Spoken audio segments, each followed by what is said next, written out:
ایک مسجد کا سامان جو ہے وہ دوسری مسجد میں نہیں لگ سکتا، تو آپ کے گھر پہ کیسے لگ سکتا ہے؟ جامعہ کے لوگ، ان کسی کے باپ کی مسجد نہیں ہے، مسجد اللہ کا گھر ہے.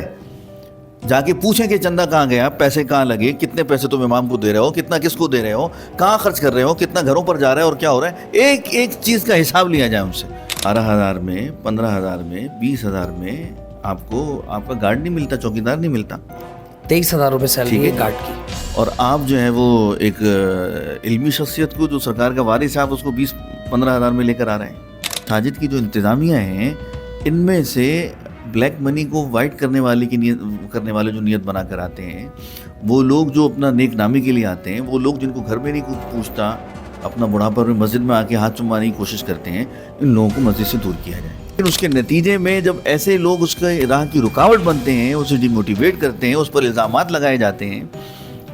یہ حرام کار قسم کے لوگ ہوتے ہیں، زانی ہوتے ہیں، شرابی ہوتے ہیں، بدکار ہوتے ہیں، مسجد میں آ کر یہ اپنی چودراہٹ کو جمانا چاہتے ہیں. آسماں کی سب بہاریں آقا آپ کا صدقہ.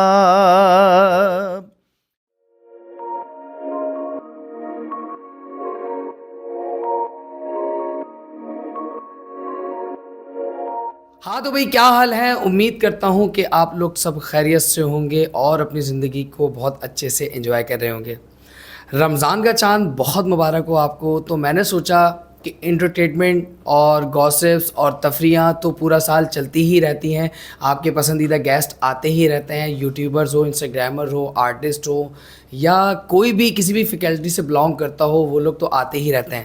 بینگ اے مسلم، میں نے یہ سوچا کہ یار جب رمضان شریف ہے اور رمضان پیارے رسول صلی اللہ تعالیٰ علیہ وسلم کا منتھ ہے، تو میں نے سوچا کہ اب رمضان ٹرانسمیشن کے حوالے سے تھوڑی سی بات کرتے ہیں. اور پھر میں نے الائن کیے بہت سارے علماء اکرام کہ جن سے میں آج کے جو نوجوان ہیں، جیسے کہ میں بھی ایک نوجوان ہی ہوں اور میری ٹیم میں جتنے بھی لوگ ہیں سب کے سب نوجوان ہی ہیں، تو ان کے دماغ میں کچھ کنفیوژن ہے دین کو لے کر.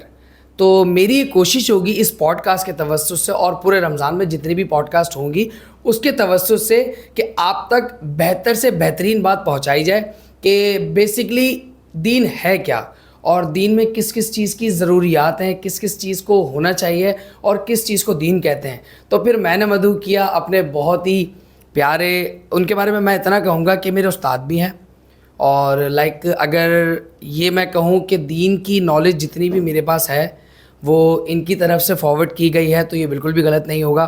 میرے استاد بھی ہیں اور میرے بڑے بھائیوں کی طرح بھی ہیں، اور پلس یہ کہ میرے امام بھی ہیں اور ایک ممبر کے مفتی بھی ہیں، دی ون اینڈ اونلی حضرت علامہ مولانا مفتی نعمان شیخ مدنی ضیائی صاحب. السلام علیکم ورحمۃ اللہ. وعلیکم السلام ورحمۃ اللہ وبرکاتہ. کیسے ہیں آپ؟ الحمدللہ.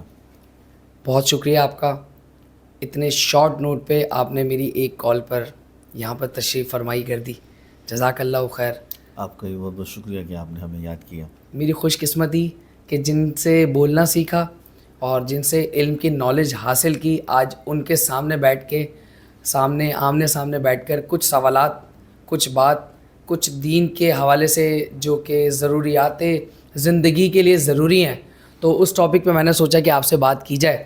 تو ایک بار اور شکریہ آپ کا کہ آپ آئے، اور آپ نے میری اس اسٹوڈیو کی پہلی ہی پوڈ کاسٹ ہے یہ، کیونکہ میں نے اسٹوڈیو چینج کر دیا ہے تو اس کی یہ پہلی ہی پوڈ کاسٹ ہے. تو میں نے سوچا کہ جو میرے استاد ہیں ان کے توسط سے شروع کی جائے. تو اگین بہت شکریہ آپ کا نعمان بھائی.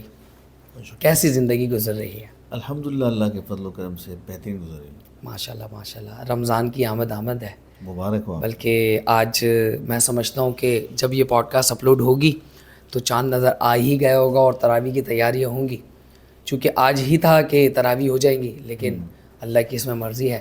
تو میری طرف سے آپ کو رمضان مبارک، اور جتنے بھی لوگ دیکھ رہے ہیں ان سب کو میری طرف سے اور گوسپ سرد علی کی ٹیم کی طرف سے سب کو رمضان مبارک. اچھا نعمان بھائی، میں نے آپ کو اس پوڈ کاسٹ میں اس لیے بلایا ہے کہ میں یہ چاہ رہا تھا کہ ہماری پوڈ کاسٹ کے توسط سے، ہماری پوری گوسپ سرد علی کی ٹیم کی طرف سے پبلک کے لیے، پاکستان کے لیے اور اس دنیا میں جتنے بھی مسلمان جہاں بھی اسٹے کیے ہوئے ہیں ان تک کچھ اچھی باتیں پہنچ جائیں دین کی. تو اس لیے میں نے آپ کو بلایا ہے. تو میں آپ سے سوالات کا سیشن جو ہے وہ شروع کرتا ہوں. تو امید کرتا ہوں کہ آپ میرے ہر سوال کا بہت ہی تحمل سے جواب دیں گے, عوام سمجھ سکے اور ان کے دماغ میں یہ بات اتر سکے کہ واٹ از ایکچولی دین ہے کیا. نعمان بھائی, میرا پہلا سوال آپ سے یہ ہے کہ دین کیا ہے؟ سب سے پہلے تو بہت مبارکباد آپ کو کہ ایک نیا آپ نے سیٹ اپ شروع کیا اپنے اسٹوڈیو کو, اور آج پہلا پروگرام آپ بڑی بابرکت نام کے ساتھ شروع کر رہے ہیں. اللہ تعالیٰ اس کی برکتوں سے آپ کو سرفراز فرمائے, آمین اور کامیابی اور ترقی عطا فرمائے. آمین. جہاں تک آپ نے سوال کیا کہ دین کیا ہے, اگر ہم صرف لفظ دین لیں تو ایک بہت وسیع پیرائے میں اس کی ڈیفینیشن ہو سکتی ہے, اور عوام الناس جس بات کو دین سمجھتی ہے بیسیکلی اصل میں وہ دین ہے نہیں. دین ایک طریقے کا نام ہے, دین گزارنے کا نام ہے, دین برتنے کا نام ہے, دین گورننس کا نام ہے. تو اور اگر یہ دین برتنے یا گورننس کا نام نہیں ہوتا تو کبھی بھی سرکار دو عالم صلی اللہ علیہ وآلہ وسلم ریاست کی تعمیر اور ریاست کو حاصل کرنے کے لیے تگ و دو کبھی بھی آپ نہیں فرماتے. تو دین چونکہ بیسیکلی دنیا کو گزارنے کا راستہ ہے, طریقہ ہے. اب ہم جب دین کا لفظ آتا ہے تو عوام یہ سمجھتی ہے کہ دین نماز کا نام ہے, روزے کا نام ہے, زکوٰۃ یا حج کا نام ہے. تو یہ تو اراکین اسلام ہے. اور جب ہم قبر میں جاتے ہیں تو سوال یہی ہوتا ہے کہ تمہارا دین کیا ہے, تو ہم جواب دیتے ہیں دین الاسلام. اور قرآن مجید فرقان حمید کے اندر بھی اللہ نے تمام ادیان میں سے جس دین کو سب سے بہترین قرار دیا اور اپنی پسند قرار دیا, فرمایا کہ ان الدین عند اللہ الاسلام, کہ بے شک اللہ کے نزدیک جو سب سے پسندیدہ دین ہے وہ دین اسلام ہے. بے شک. تو دین بیسیکلی زندگی کو گزارنے کا ڈھب دیتا ہے, طریقہ دیتا ہے, اصول دیتا ہے, کچھ ضابطے دیتا ہے, اس کے مطابق ہمیں زندگی گزارنی ہوتی ہے. اس کو کہتے ہیں دین. اب ہمیں شادی کیسے کرنی ہے یہ ہمیں دین بتائے گا. شادیوں کے تو بہت سارے طریقے ہیں پوری دنیا میں کرنے کے. خوشی کیسے منانی ہے یہ ہمیں دین بتائے گا. غم کیسے منانا ہے یہ ہمیں دین بتائے گا. ہمیں اگر کسی سے انتقام لینا ہے, بدلہ لینا ہے, کسی نے ہمارے ساتھ زیادتی کی ہے, تو یہ بھی ہمیں دین بتائے گا. دین میں بدلے کی بالکل گنجائش ہے. ٹھیک ہے. جتنا سامنے والے نے آپ کے ساتھ زیادتی کی ہے آپ اتنی زیادتی کر سکتے ہیں, لیکن معافی کو دین نے اولا قرار دیا کہ اس کو معاف کر دیں اللہ کی رضا کے لیے, تو اس کے پھر بینیفٹس ہیں. بے شک. اسی طریقے سے آپ کو کوئی قانونی معاملہ پیش آتا ہے تو یہ ہمیں دین بتائے گا. اسی طریقے سے ہمیں اپنے اولاد کی تربیت کے حوالے سے اس کو کس طرح لے کر چلنا چاہیے, کاروبار کس طرح کرنا چاہیے, جاب کس طرح کرنی چاہیے, سیاست کے اصول کیا ہیں, اور حکومت کس طرح کرنی چاہیے, پوری عدلیہ مقننہ جو ہے آپ کا پارلیمنٹ ہے اور نیشنل اسمبلی ہے. اور اسی طریقے سے آپ چلے جاتے ہیں اپنے اداروں کی طرف, پولیس ہو گئی, رینجر ہو گئی, فوج ہو گئی جو ہمارے پاکستان کے اندر ہیں. تو یہ تمام اصول, ان تمام چیزوں کے ضابطے یہ ہمیں دین عطا کرتا ہے. اور اگر ہم ان ضابطوں کے مطابق زندگی کو گزارتے ہیں تو ہمارا ہر قدم اٹھایا ہوا وہ دین بن جاتا ہے, اور اس کے نتیجے میں اللہ رب العالمین ہمیں بے شمار نیکیاں اور ثواب عطا فرماتا ہے. اور وہ طریقہ ہمیں کہاں سے ملے گا یہ ایک الگ چیپٹر ہے, اور اس کے لیے قرآن نے اشارہ کیا ہے کہ اللہ تعالیٰ ارشاد فرماتا ہے کہ محمد الرسول اللہ صلی اللہ علیہ وسلم کی زندگی تمہارے لیے آئیڈیل ہے. بے شک. ان کو فالو کر لو تو سمجھ جاؤ تم نے دین پر عمل کر لیا. اور یہ نہ صرف مسلمان بلکہ غیر مسلم بھی اس بات کو تسلیم کرتے ہیں. بالکل. سرکار دو عالم صلی اللہ علیہ وسلم جو ہے پوری دنیا کے لیے ایک آئیڈیل حیثیت رکھتے ہیں. اللہ تعالیٰ ارشاد فرماتا ہے کہ نبی کریم صلی اللہ علیہ وسلم کی اسوہ حسنہ کے اندر ہی فلاح ہے, کامیابی ہے. مگر کوئی زندگی کا گوشہ ایسا نہیں ہے جو جناب محمد رسول اللہ صلی اللہ علیہ وسلم نے ہمیں کر کے نہ دکھایا ہو. کوئی یہ کہے کہ یہ جدید دور ہے اور اس دور میں اور اس دور کے جو تقاضے ہیں بہت مختلف ہیں. دین اسلام کی خصوصیت یہ ہے کہ یہ پچھلے جتنے بھی ادیان آئے وہ تمام کے تمام محدود زمانے کے لیے آئے. ٹھیک ہے. محدود ایریے کے لیے آئے اور ایرا کے لیے آئے. ٹھیک ہے. لیکن دین اسلام کی خاصیت ہے کہ جناب محمد الرسول اللہ صلی اللہ علیہ وسلم تشریف لائے تو قیامت تک کے لیے آئے، جو دین لے کر آئے وہ قیامت تک کے لیے لے کر آئے، جو کتاب لے کر آئے وہ قیامت تک کے لیے لے کر آئے. اسی لیے اس دین کو دین کی آخری جو حصہ ہے وہ بھی قرار دیا جاتا ہے. قرآن مجید آخری کتاب ہے، اس کے بعد کوئی کتاب نہیں آئے گی. محمد صلی اللہ علیہ وسلم آخری نبی ہیں، اس کے بعد کوئی نبی نہیں آئے گا. اسی وجہ سے اصرار اس بات پر ہے کہ ہمیں جو آخری نبی ہے ہمارے لیے وہ آپ کی ذات ہے، اس کے بعد کسی اور نبی کی ضرورت نہیں. بے شک بے شک. اچھا مفتی صاحب، ایک بات ہے جس کی وجہ سے نا آج میں پریشان ہوں، نوجوان پریشان ہے، اور بہت ساری ہم جو یوتھ نکل رہے ہیں، بہت سارے لوگ پریشان ہیں. دیکھیں دین آپ نے بتا دیا، بہت اچھا ہے، ماشاء اللہ ماشاء اللہ، اس میں کوئی دوسری رائے ہے ہی نہیں. مجھے کیسے پتہ چلے گا کہ محمد صلی اللہ تعالیٰ علیہ وآلہ وسلم کا دین کیا ہے؟ چونکہ جب ہم بازاروں میں نکلتے ہیں، جب ہم معاشرے میں نکلتے ہیں، جب ہم کوئی چیز کو کھنگالنے نکلتے ہیں تو ہمیں 4 چیزیں ملتی ہیں: مسلک اہل سنت والجماعت، مسلک دیوبند، مسلک اہل تشیع، مسلک اہل حدیث. اب آپ ان چاروں کو ایک ساتھ ایک پلیٹ فارم پر بٹھائیں گے تو چاروں کی الگ الگ تھاٹ ہیں، الگ الگ پوائنٹ آف ویوز ہیں کہ یار مطلب یہ نہیں یہ ہے، یہ نہیں یہ ہے، یہ نہیں یہ ہے. تو میرے جیسا نوجوان آج ڈسٹرب ہے، پریشان ہے. اگر وہ اپنی زندگی کو سائٹ پر رکھ کر، اپنی مصروفیات کو سائٹ پر رکھ کر، اپنے سارے کام کو ترک کر کے دین کی طرف آنا چاہے، اور وہ کسی دین کا پارٹ نہیں ہے، مطلب کسی مسلک کا پارٹ نہیں ہے وہ فی الحال، تو وہ کس مسلک کو فالو کرے؟ وہ کہاں پر جائے؟ اس کو کیسے پتہ چلے کہ بھائی محمد صلی اللہ تعالیٰ علیہ وآلہ وسلم کا دین کون سا ہے؟ بہت اچھا سوال کیا آپ نے. یقیناً سرکار دو عالم صلی اللہ تعالی وسلم نے اپنی زندگی میں ارشاد فرما دیا تھا کہ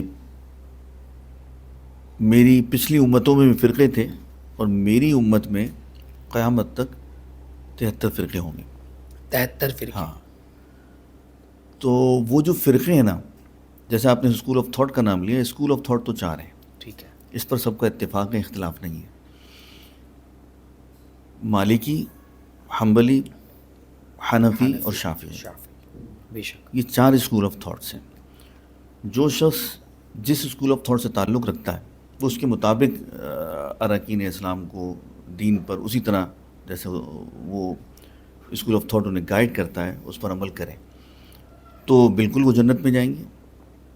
اسی طرح حنفی ہیں، جیسے کہ ہم تمام حنفی ہیں، امام اعظم ابو حنیفہ رحمۃ اللہ تعالیٰ علیہ کو فالو کرتے ہیں، اور جس طریقے سے انہوں نے دین کو اکٹھا کیا اور ہم تک پہنچایا اتنی محنت کے ساتھ، ہم اس کے پیچھے پیروی کرتے ہیں اور چلتے ہیں تو یقیناً ہم جنت میں جائیں گے. جو امام شافعی کے فالوورز ہیں وہ ان کے طریقے پر عمل کریں گے، وہ بھی سیدھا جنت میں جائیں گے، کامیابی انہیں بھی ملے گی.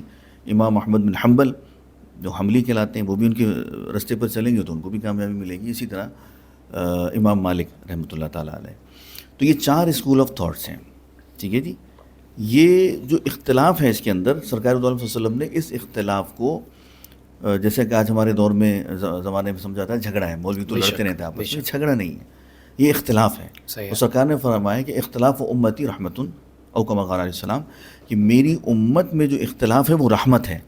اچھا ٹھیک ہے جی. تو وہ اسی اختلاف کی طرف اشارہ فرمایا آپ نے. ٹھیک ہے. اب آپ جس طرف آ جاتے ہیں،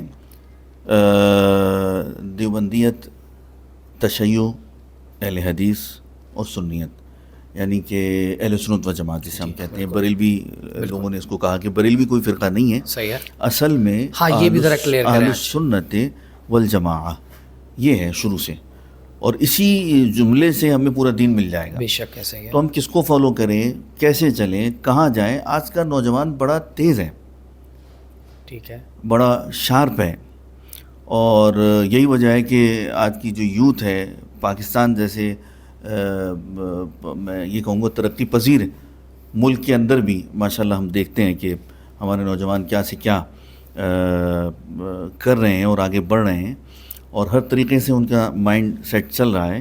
لیکن دین ایک ایسا حساس معاملہ ہے، جب یہ آ جاتا ہے تو پھر وہ تھوڑے سے متفکر ہو جاتے ہیں، اور متفکر ہونا ضروری ہے، متشدد ہونا ضروری نہیں ہے. جہاں متشدد ہوں گے معاملہ بگڑ جائے گا.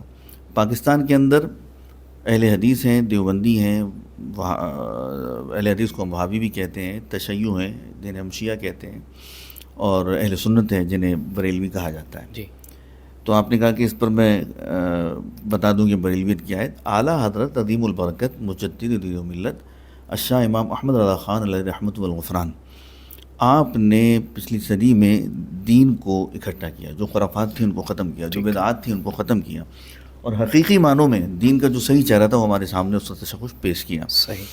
تو اسی لیے آپ کے چاہنے والے اس بر صغیر میں ہندو پاک میں بہت سارے ہیں، اور آپ کی نسبت سے وہ اپنے آپ کو بریلی کہلاتے ہیں نسبت سے، لیکن بریلوی کوئی مسلک نہیں ہے. صحیح ہے. آپ نے کبھی بھی اپنے نام کے ساتھ بریلوی نہیں لکھا. جی بالکل. حالانکہ آپ لکھ سکتے تھے کیونکہ آپ تو وہاں کے رہنے والے تھے. بالکل ایسے. لیکن آپ نے اہل سنت لکھا. پوری دنیا میں اہل سنت ہے. اگر آپ بریلوی لے کر جائیں تو آپ کہیں گے بریلوی تو صرف ہندو پاک کے اندر ہے. ٹھیک ہے بالکل ایسے. تو پھر پوری دنیا کے اندر کیوں نہیں ہے؟ اس کی وجہ یہ ہے کہ پوری دنیا میں اہل سنت و جماعت ہے.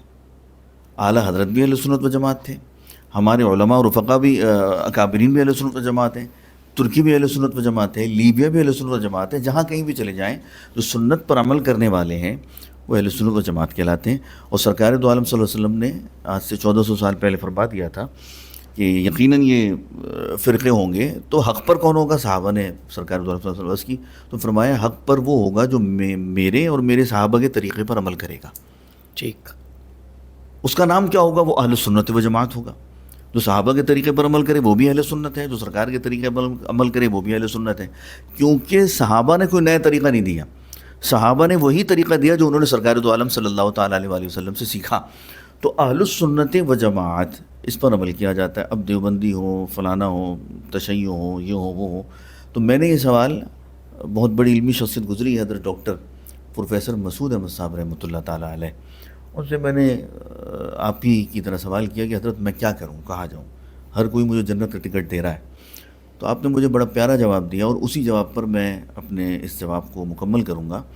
آپ نے فرمایا کہ آپ کو جہاں جنت کا ٹکٹ مل رہا ہے وہ اعلان کر رہا ہے آپ چلے جائیں، لیکن بس اس بات کا خیال اور لحاظ رہے کہ جس جگہ آپ جا رہے ہیں وہاں سے آنے کے بعد آپ کے دل میں مرکز ایمان، جان ایمان، جناب محمد الرسول اللہ صلی اللہ علیہ وسلم کی عزت، آپ کی تکریم، آپ کی محبت بڑی ہے، کم نہیں ہوئی.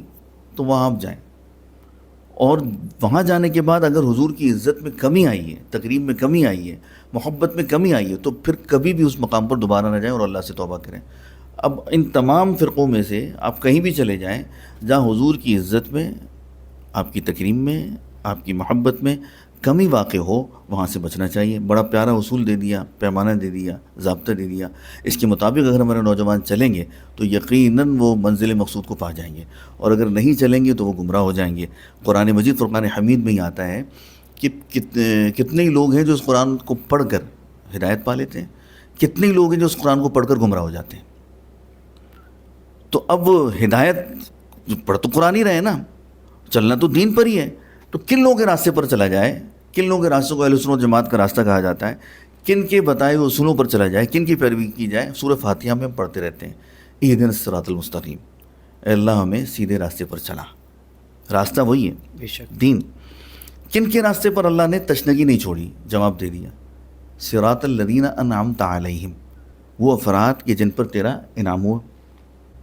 اب انعام یافتہ بندے کون ہیں؟ قرآن کا بعض کی تفسیر ہے، اور سب سے بہترین تفسیر یہی ہے.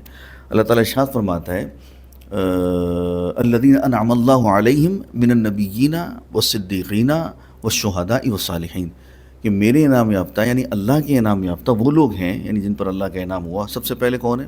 صدیقین، شہداء، صالحین. نبیین، صدیقین، شہداء اور صالحین. یہ جو صالحین ہے نا، انبیاء تو اب نہیں آئیں گے، ٹھیک ہے جی، سرکار دو عالم صلی اللہ علیہ وسلم کے بعد معاملہ ختم، لیکن اولیاء آتے رہیں گے. تو جو اولیاء کاملین ہیں حضور اکرم صلی اللہ علیہ وسلم سے لے کے اب تک، آپ انہیں دیکھ لیں، پڑھ لیں، کتابیں کھلی ہوئی ہیں، واضح ہے. اب تو گوگل نے بڑا آسانی کر دی ہے، سرچ کریں تو جس جماعت میں آپ کو اولیاء اللہ کے قدموں کے نشان نظر آئیں، آپ وہاں جانا شروع کر دیں، انشاءاللہ آپ سرکار دو عالم صلی اللہ علیہ وسلم کی ذات تک پہنچ جائیں گے اور دین کی جو مقصد ہے اس کو آپ حاصل کر لیں گے اور اللہ کی یہاں سخن ہوں گے انشاءاللہ العزیز۔ حضرت میں آپ کے اس جواب سے میں تو متفق ہوں، اور مجھے بہت اچھا لگا، بہت ہی سلجھے ہوئے طریقے سے آپ نے اس کا جواب دیا، اور امید کرتا ہوں جو لوگ بھی پوڈ کاسٹ دیکھ رہے ہوں گے ان تک بھی یہ سوال کا جواب بہت ہی اچھے اور مطمئن طریقے سے پہنچا ہوگا۔ آپ کو بٹھانے کا بیسکلی مطلب ہی یہ تھا حضرت کہ دیکھیں میرا کوئی ایسا پوائنٹ آف ویو نہیں ہے کہ میں کوئی کنٹروورسی کریٹ کروں یا کسی کے مسلک کو برا کہوں، کسی کے مسلک کو اچھا کہوں، کوئی اچھا ہے کوئی برا ہے، مجھے نہیں۔ جتنے بھی اس پاکستان میں اور دنیا میں مسلک ہیں میرے لیے سب قابل احترام ہیں، جن کے دل میں محمد صلی اللہ تعالیٰ علیہ وآلہ وسلم کا ادب، احترام اور یہ عقیدہ ہو کہ حضور کریم صلی اللہ علیہ وسلم آخری رسول ہیں، اس مسلک کا میں دل اور جان سے احترام کرتا ہوں اور تا زندگی کرتا رہوں گا۔ تو بہت اچھا لگا تھا آپ کا یہ جواب۔ اچھا، رمضان کی نسبت سے ہم یہاں بیٹھے ہیں، رمضان ہم مسلمان صرف 12 مہینے میں رمضان کو ہی اتنی اہمیت کیوں دیتے ہیں؟ کیا رمضان ہی پورے 12 مہینے میں اہمیت کا حامل ہے؟ کیا رمضان میں ہی مسجدیں بھرنا چاہیے؟ کیا رمضان میں ہی لوگوں کے گھروں پر راشن پہنچانا چاہیے؟ کیا رمضان میں ہی لوگوں کو کسی کی مدد کرنی چاہیے؟ رمضان ہی وہ ایسا مہینہ ہے کہ جس میں سب آپ ایک مہینے میں ہی سب نے آپ نے نیک کام کرنے ہیں، رمضان کے علاوہ جو بقیہ 11 مہینے کیا اس میں نیک کام نہیں ہو سکتا؟ کیا اس میں کسی کے گھر پر راشن نہیں دیے جا سکتے؟ کیا ہمارا دین ہمیں صرف رمضان میں ہی عبادت ریاضت کرنے کا طریقہ بتاتا ہے؟ کیا ہم رمضان میں ہی زکوٰۃ دے سکتے ہیں؟ کیا ہم رمضان میں ہی فطرہ دے سکتے ہیں؟ تو ذرا اس چیز پر بھی آپ مجھے بتائیے، کیا رمضان ہی واحد ایک ایسا مہینہ ہے 12 مہینوں میں سے کہ جو سب سے زیادہ عبادت والا مہینہ، ریاضت والا مہینہ؟ مجھے اتنا علم ہے کہ بے شک یہ وہ مہینہ ہے جس میں ایک کا ثواب ایک کا ڈبل ہو جاتا ہے، بلکہ ڈبل سے بھی زیادہ ہو جاتا ہے، لیکن رمضان کے علاوہ بھی تو لوگ بھوکے مر رہے ہیں، رمضان کے علاوہ بھی تو لوگوں کے گھر پہ فاقے ہو رہے ہیں، رمضان کے علاوہ بھی تو سفید پوش لوگ کسی کے آگے ہاتھ نہیں پھیلا رہے اور پریشان ہیں، رو رہے ہیں، کسی کی جوان بیٹیاں بیٹھی ہوئی ہیں، کسی کے جوان بچے بے روزگار بیٹھے ہوئے، بی ٹیک کیے ہوئے انجینئر، سافٹ ویئر انجینئر، فلانا انجینئر، آج ان کو 15,000 کی جاب بھی نہیں ملتی، لیکن رمضان آتے تو وہ چپلوں کی دکان پر 25,000 30,000 پہ کام بھی کرنے لگ جاتے ہیں۔ تو رمضان سے پہلے لوگوں کا ضمیر کیوں نہیں جاگتا؟ بہت اچھا سوال ہے اور برموقع بھی ہے۔ جہاں تک آپ نے بڑا جو سوال کیا نا، اگر میں اس کا جواب دوں 1 by 1 تو میرا خیال آپ کی کئی پوڈ کاسٹیں اس پر لگ جائیں۔ آپ کے پاس بہت ٹائم حضرت، لیکن چونکہ اس میں سے میں آپ کے سوال میں سے مفہوم نکال رہا ہوں، وہ یہ کہ رمضان المبارک کا مقام کیا ہے، نمبر 1۔ نمبر 2، کیا رمضان المبارک کے اندر ہی یہ تمام جو اچھے کام لوگ کرتے ہیں کرنے چاہیے، یا اس کے بعد بھی دین اس کا حکم دیتا ہے یا نہیں دیتا؟ اور رمضان المبارک کے حوالے سے لوگ زکوٰۃ دیتے ہیں، کیا اس کے بعد بھی زکوٰۃ دی جا سکتی ہے یا نہیں دی جا سکتی؟ اس میں ایک جملہ آپ نے کہا کہ فطرہ بھی اگر دیا جا سکتا ہے، تو فطرہ جو ہے وہ تو رمضان میں دیا جائے گا، ٹھیک ہے، اس کا تعلق رمضان سے، اور یہ عید الفطر سے پہلے دے دیا جائے تو اس کی بڑی فضیلت ہے۔ جہاں تک رہا رمضان کا مقام، یقیناً 4 مہینے اشہر الحرم میں آتے ہیں، قرآن مجید فرقان حمید کے اندر آئے ہیں، 4 مہینے حرمت والے ہیں، تمام مہینوں سے ان مہینوں کی فوقیت بیان کی گئی، اور رمضان المبارک کی فوقیت ان تینوں مہینوں پر ہے۔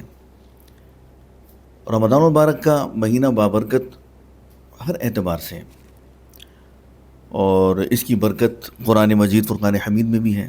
شہر رمضان الذی انزل فیہ القرآن، رمضان وہ مہینہ ہے کہ جس مہینے میں ہم نے قرآن کو نازل فرمایا۔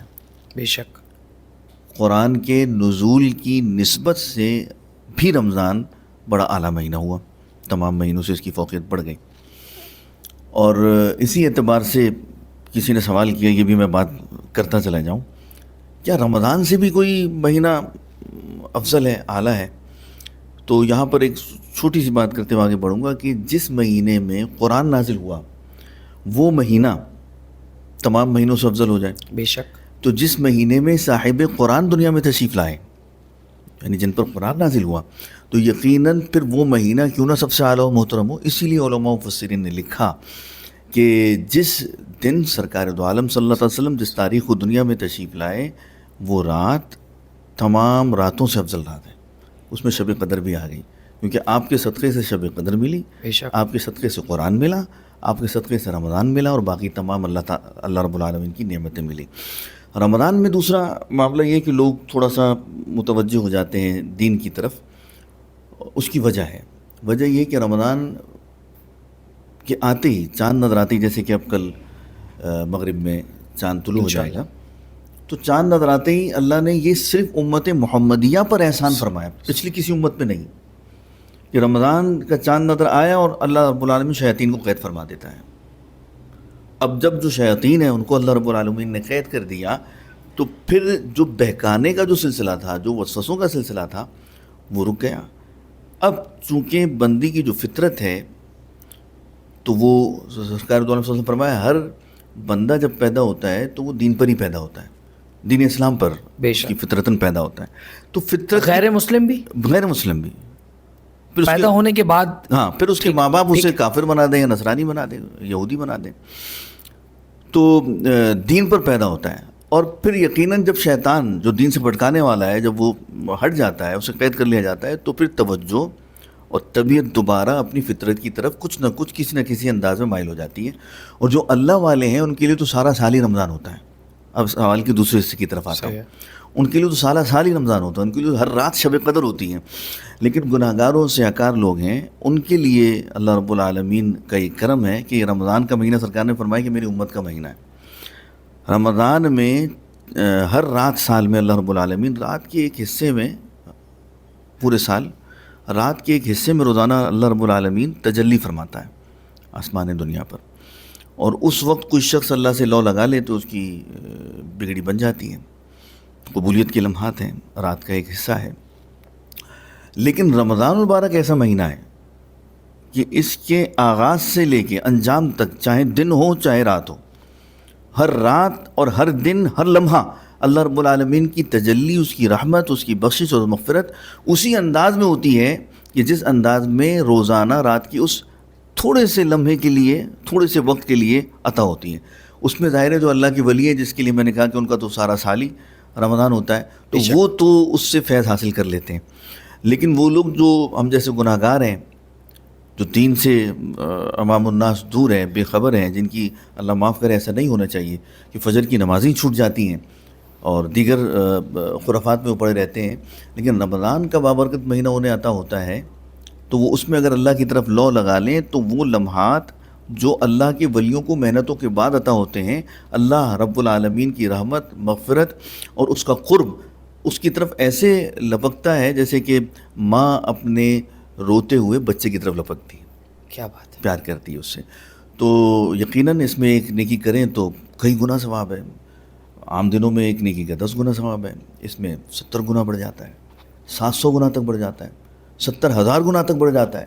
جتنا خشوع خضوع ہو اس کے اندر، آپ کے عمل کے اندر، آپ کی نیت کے اندر۔ اچھا، عمل کا پیمانہ قبولیت کا یہ نہیں ہے کہ میں نے 70 دیگیں کر دی، یہ بھی آپ سن لیں، میں نے ساری رات نوافل میں گزار دی، یعنی کہ کوانٹٹی نہیں ہے، کوالٹی ہے۔ اور کوالٹی کیا چیز ہے؟ کوالٹی یہ چیز ہے کہ میرا دل اس عمل کے ساتھ کتنا مخلص ہے، کیا وہ عمل جو میں کر رہا ہوں اس میں فقط میری نیت اللہ اور اس کے رسول کی رضا ہے، یا کہیں نہ کہیں اپنی کوئی تعریف کی امید ہے، کوئی خوشنودی ہے، کوئی ریاکاری ہے، کوئی دکھاوا ہے، کوئی فین فالوئنگ ہے جی جو بڑھ جائے گی۔ تو جہاں یہ نیت آ گئی وہاں آپ کا عمل ختم۔ اور اگر آپ کا عمل اتنا سا ہے، نیت آپ کی خالص ہے، تو وہ آپ کی ہزاروں دیگوں سے افضل ہے۔ کیا بات ہے، اور اگر آپ کا عمل ہزاروں دیگوں پر مشتمل ہے لیکن نیت آپ کی خالص نہیں ہے، تو وہ اتنے سے عمل سے بھی بیکار ہے۔ تو نیت سب سے اہم چیز ہے۔ تو اللہ رب العالمین عطا فرماتا ہے، بندہ جتنی لو لگائے، ہر عشرے، 3 عشرے اس مہینے میں، عشرہ رحمت، عشرہ مغفرت اور جہنم سے آزادی کا آخری عشرہ ہے، 3 عشرے اس کے اندر آتے ہیں۔ اور رحمت کا حصول جس نے کر لیا، اب اس کے بعد اس کے لیے جو حاصل کرنے والی چیز ہے رحمت کے نتیجے میں مغفرت ہے۔ مغفرت کا حصول جسے مل گیا، اب آخری یقینی اس کے لیے حتمی بات ہے کہ جہنم سے آزادی ہو جائے۔ جسے جہنم سے آزادی کا پروانہ مل گیا تو اب یقیناً اس کے لیے جنت ہی جنت ہے۔ تو اللہ رب العالمین نے اس مہینے کی ترتیب اس انداز میں رکھی، اور یقیناً اس میں جب فضیلت زیادہ ہو جاتی ہے تو لوگ پھر عمل کرنا چاہتے ہیں، صدقہ خیرات کرنا چاہتے ہیں کہ بھئی ایک کے بدلے، کیوں نیکیوں کے پیچھے بھاگنے والے لوگ ہیں ہم، اور بھاگنا بھی چاہیے۔ بے شک، کہ اس مہینے میں ہم راشن دے دیں, اس مہینے میں ہم کیا کہتے ہیں کہ کوئی نیک عمل کر لیں, اس مہینے کے اندر ہم کسی کی مدد کر دیں, اس مہینے کے اندر ہم افطار کرا دیں, صبح سحری کروا دیں, یا اللہ کی راہ میں خرچ کر دیں, زکوٰۃ دے دیں, مسجد کو دے دیں, مدرسے کو دے دیں, تو صرف اس لیے کہ اگر اس مہینے میں ہم دیں گے تو یہ تمام مہینوں کے مقابلے میں اس کا ثواب زیادہ ہوگا. یہ ایک اچھی نیت ہے, ایک اچھی سوچ ہے. لیکن جہاں تک اس بات کا تعلق ہے کہ کیا زکوٰۃ صرف اسی مہینے میں دیں, لیکن زکوٰۃ کا تو تعلق اس مہینے سے نہیں ہے. زکوٰۃ تو آپ پر جب واجب ہوئی آپ نے دینی. زکوٰۃ کا ایک نصاب ہے, وہ آپ کے پاس ہو گیا, اس کے بعد آپ نے اس پر سال گزر گیا, حولان ہول کا 1 سال کا گزرنا شرط ہے, سال گزر گیا, تو جب وہ مال آپ کے پاس آیا تھا اور اس پر اس تاریخ کو جب سال گزر گیا تو زکوٰۃ اسی وقت واجب ہو گئی آپ کے اوپر. تو اب وہ سال کے کسی دن بھی ہو سکتی ہے, کسی مہینے بھی ہو سکتی ہے. یہ الگ فرض ہے جو آپ کو ادا کرنا ہے, یہ نتھی نہیں ہے رمضان کے ساتھ. لیکن لوگ رمضان میں زکوٰۃ نکالنے کی بھی وجہ وہی ہے کہ اللہ رب العالمین جب میں یہ فرض رمضان میں ادا کروں گا تو اس کی فضیلت بڑھ جائے گی. زکوٰۃ وقت سے پہلے بھی نکالی جا سکتی ہے, زکوٰۃ وقت کے بعد بھی نکالی جا سکتی ہے. مطلب آپ کے پاس پیسہ آ گیا اور آپ کو معلوم ہے کہ میں نے فلاں دن مجھ پر زکوٰۃ واجب ہو جائے گی اور مجھے نکالنی ہے, تو آپ اس سے پہلے بھی نکال سکتے ہیں. اس کی بھی برکت ہے اور اس کی بھی رحمت ملتی ہے. اب آ جاتے ہیں تیسرے حصے کی طرف کہ رمضان المبارک کے مہینے میں یہ سب کچھ ہے. بھئی نماز صرف رمضان میں پڑھنی ہے, جمعہ رمضان کے مہینے میں آتا ہے, دعائیں رمضان کے مہینے میں قبول ہوتی ہیں. پھر آپ نے جیسا کہ ارشاد فرمایا کتنا المیہ ہے کہ بہت سارے لوگ تو وہ ہیں کہ جو رمضان کے مہینے میں بس چند دن ان کا ایمان جاگتا ہے, اس کے بعد مسجدیں خالی ہونا شروع ہو جاتی ہیں. بے شک. اور رمضان کے بعد تو ایسا لگتا ہے کہ جیسے مسجدوں کے نمازیوں کو آپ چراغ لے کے ڈھونڈیں تو وہ نہیں ملتے. بڑے افسوس کی بات ہے. بالکل اچھا سوال کیا آپ نے. نماز سارا سال کے لیے فرض ہے, روزے کے لیے 1 مہینہ ہے, لیکن نماز سارا سال کے لیے فرض ہے.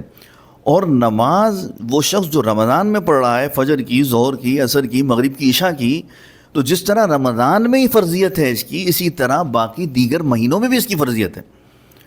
تو وہ لوگ کہ جو صرف رمضان میں ہی نماز کو سمجھتے ہیں کہ پڑھنا, آج کل تو ٹرینڈ بن گیا ہے. بالکل ایسا ہی ہے, یہی دیکھا جائے. یہ جو عوام ہے یہ اب تو ٹرینڈ کے پیچھے چلتی ہے نا. بھی میلاد کا ٹرینڈ آ گیا ہے, محرم کا ٹرینڈ آ گیا ہے تو کالے کپڑے پہن لو. میلاد کا ٹرینڈ آ گیا ہے تو جھنڈے لگا لو, گھر کو سجا لو. اسی طریقے سے شبرات کا ٹرینڈ آ گیا ہے تو اس کے مطابق پھر عمل کیا جاتا ہے, قبرستان جانا ہے, یہاں جانا ہے, وہاں جانا ہے. تو یہ ٹرینڈ نہیں ہے, یہ تو فرض ہے. اور رمضان, صرف رمضان میں نماز فرض نہیں ہے, نماز سارا سال فرض ہے. تو ہمیں سارا سال نماز ادا کرنی ہے, سارا سال اچھے کام کا ہمیں حکم ہے. ہم مسلمان ہیں, مسلمان کا مطلب ہے سر تسلیم ہم کرنا ہے, اس کا ترجمہ ہے. یعنی اللہ کے حکم کے آگے زبان بند ہو جائے اور گردن جھک جائے, یہ ہر مسلمان پر لازم ہے. تو اللہ نے خیرات کا حکم دیا سارا سال, اللہ کی جانب سے حسن سلوک کا حکم آیا سارا سال. اب رمضان کے علاوہ لوگ بلک رہے ہیں, پیاس میں مبتلا ہیں, بھوک ہے, افلاس ہے, غربت ہے, جیسے اگر آپ نے کہا کہ بے روزگار ہیں, اور ہم صرف توجہ دے رہے ہیں رمضان المبارک کے مہینے میں, تو پھر سارا سال وہ کہا جائے گا؟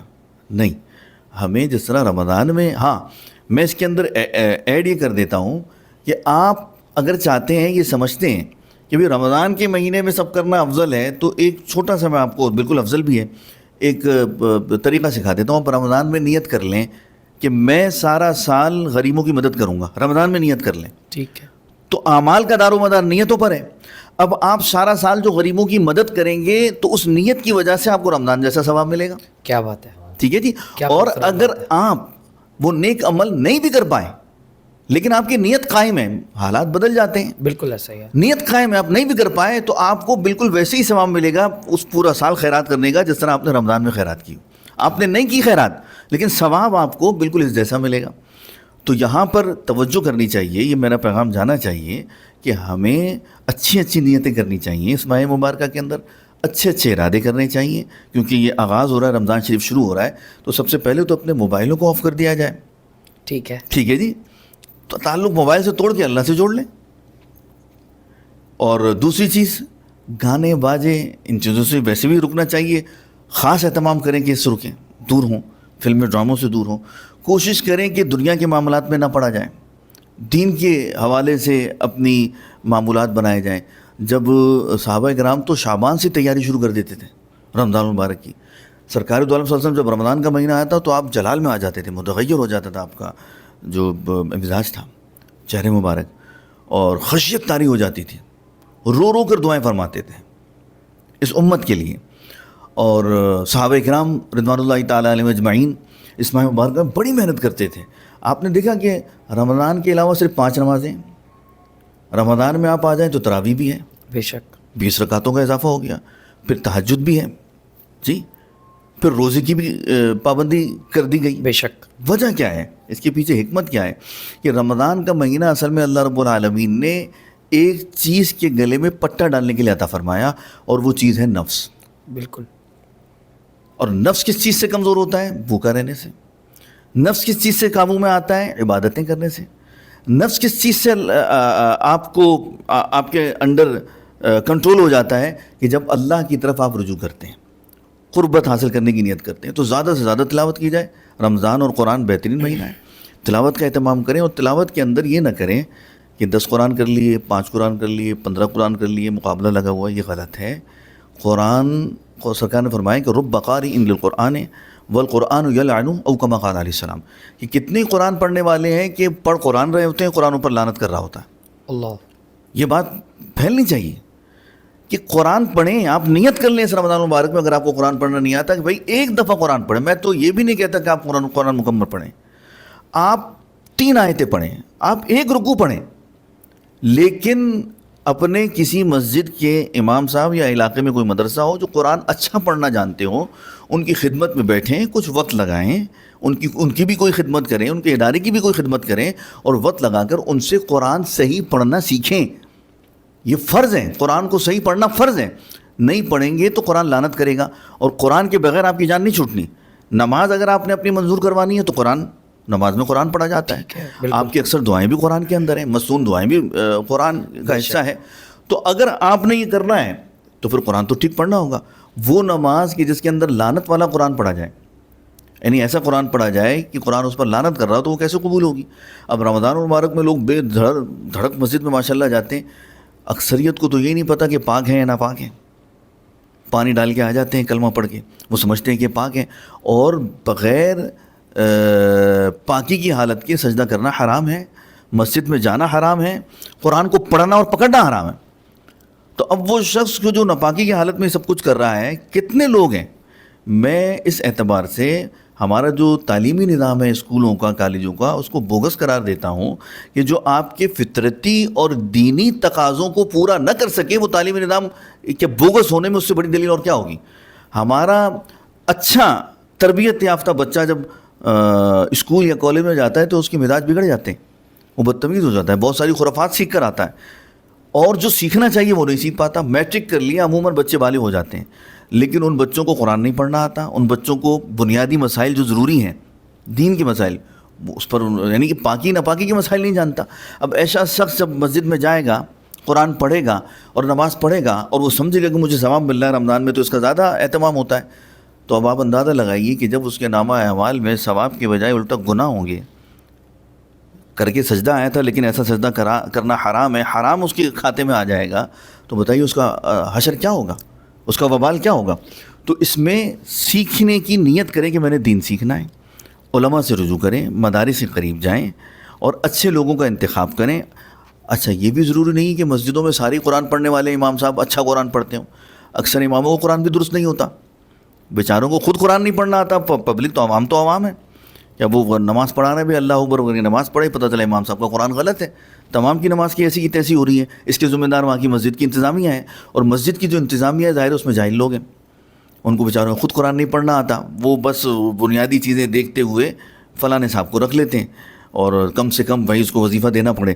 تو معاملہ جو ہے وہ اس اعتبار سے تعلیم کی طرف، تربیت کی طرف اور تصحیح کی طرف نہیں جاتا، بلکہ مزید بگاڑ پیدا ہو جاتا ہے.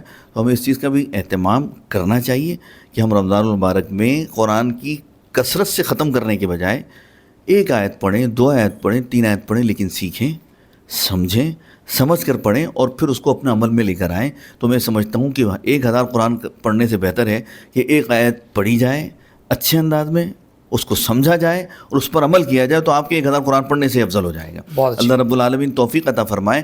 تو رمضان میں عبادتیں، ریاضتیں جو بڑھنے کا وجہ ہے اس کی وجہ یہی کہ اس میں فضیلت بڑھ جاتی ہے اور دیگر ایام کے اندر کم ہوتی ہے. لیکن میں نے طریقہ بتا دیا, اس طریقوں کو آگے آپ پھیلائیں تو انشاءاللہ آپ کو بھی ثواب ملے گا. انشاءاللہ ضرور. اور میری جو پبلک ہے, غوث سید علی کے جو لوگ ہیں دیکھنے والے, وہ ان سب چیز کو بالکل اپلائی بھی کریں گے.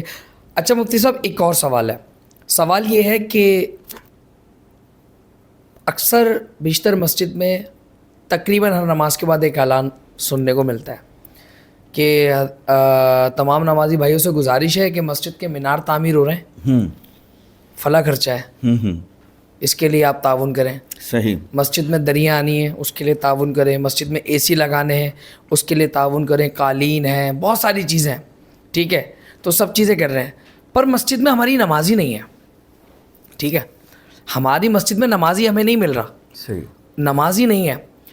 تو میرا آپ سے یہ سوال ہے کہ مسجد نمازیوں سے زیادہ خوبصورت لگتی ہے قالین سے, اے سی سے, کھڑکیوں سے, یا پھر میناروں سے؟ ایک. اور اسی میں دوسرا سوال ایڈ آن کروں گا کہ زکوٰۃ کی آپ نے بات کہی, تو زکوٰۃ کس کو دینا چاہیے, اور مدارس کا یا مسجد کا کون سا حق ہے, پہلا, دوسرا, تیسرا, چوتھا, زکوٰۃ کا؟ تو اس پر بھی ذرا روشنی فرمائیں, کیونکہ ہوتا یہ ہے کہ میں نے اعلانات سنے ہیں کہ زکوٰۃ خیرات دے کر آپ اپنے مرحومین کی مغفرت کا باعث بنیں. بالکل ٹھیک ہے, ٹھیک ہوگا, اس میں کچھ بول نہیں سکتا. آپ مجھ سے بہتر اور بہترین جانتے ہیں اور بہتر اور بہترین بتا سکتے ہیں. تو میرا آپ سے یہ سوال ہے کہ اس کے بارے میں بتائیں کہ زکوٰۃ سب سے پہلا حق دینا کس کو ہے, اور مسجد کو یا مدارس کو زکوٰۃ دینے کا کون سا حق ہے, پلیز.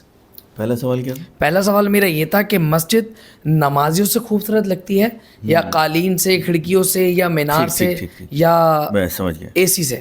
پہلا جہاں تک سوال کے دو حصے ہیں, اور دوسرا سوال تو آپ کا بہت وسیع ہے, اس پر پورا کورس رکھنا پڑ جائے گا. جو پہلا سوال ہے وہ یہ ہے کہ مسجد اصل میں ہے کیا, ٹھیک ہے جی, اور مسجد کے لیے ضروری کیا ہے, مسجد کس لیے ہے.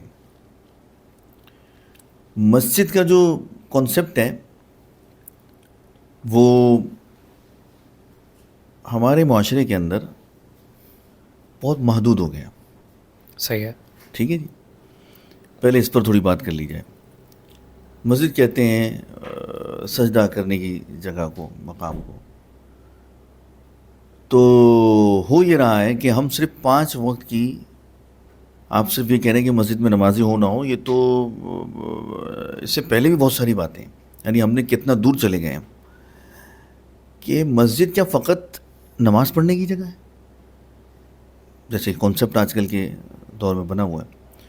تو عرض یہ ہے کہ وہ مسجد جو جناب محمد الرسول اللہ صلی اللہ علیہ وسلم نے ہمیں عطا کی, جو آپ کے خلفاء نے ہمیں عطا کی, اس مسجد میں تو یہ کانسیپٹ نہیں ہے. ہاں, اس مسجد میں یہ ضرور ہے کہ 5 وقت کی نمازیں ہو رہی ہیں اور مسجدیں بھری ہوئی ہیں, جیسے رمضان میں بھری ہوئی ہیں ایسی عام مہینوں میں بھری ہوئی ہیں, دیگر نمازوں میں بھری ہوئی ہیں. لیکن کیا صرف 5 وقت کی نماز کے بعد مسجد کو تالا ڈل جانا چاہیے؟ یہ بڑا سوال ہوگا انتظامیہ سے. مسجد ہم رسول اللہ کے دور میں دیکھتے ہیں, صحابہ کے دور میں دیکھتے ہیں, تو مسجد ہمیں صرف نماز کی جگہ نظر نہیں آتی, بلکہ مسجد ہمیں بہترین عدالت کا چیمبر بنی ہوئی نظر آتی ہے, کورٹ بنی نظر آتی ہے. سرکار دو صلی اللہ علیہ وسلم وہی فیصلے فرماتے ہیں. مسجد کے اندر جنگ کی ٹریننگ دی جاتی ہے. مسجد ہمیں پارلیمنٹ بھی نظر آتی ہے, مسجد ہمیں نیشنل اسمبلی بھی نظر آتی ہے. مسجد کے اندر ہی صحابہ کرام کو بہترین ایجوکیشن سینٹر نظر آتا ہے. سرکار دو عالم صلی اللہ علیہ وسلم نے مسجد بنائی تو ساتھ مدرسہ بھی بنایا.